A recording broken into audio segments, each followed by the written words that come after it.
Qeveria e Mbretërisë së Bashkuar ka miratuar një sistem të ri digjital për menaxhimin e vizave dhe statusit të emigracionit, i cili synon që të rritë sigurinë dhe transparencën në procesin e verifikimit të dokumentave.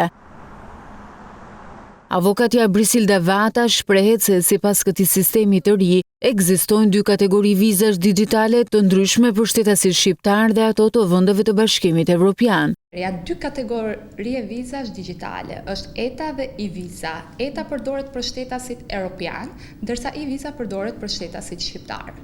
Vata thot se platforma digjitale është krijuar për të mbrojtur të dhënat personale dhe për të parandaluar falsifikimin e dokumentave. Verifikimi bëhet në mënyrë elektronike përmes sistemeve të ndërlidhura midis institucioneve britanike dhe sistemit të aplikimit, duke e bërë praktikisht të pamundur përdorimin e dokumentave të rreme.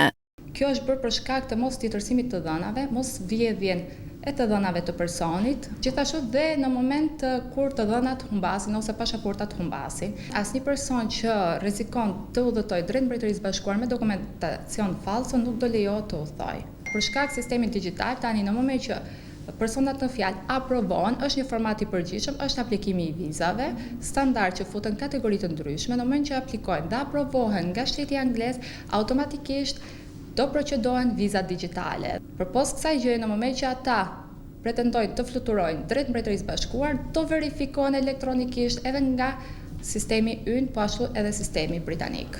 Ky transformim digjital pritet që të përshpejtojë procesin e aplikimit për viza dhe të rrisë sigurinë në kontrollin e migracionit në Mbretërinë e Bashkuar.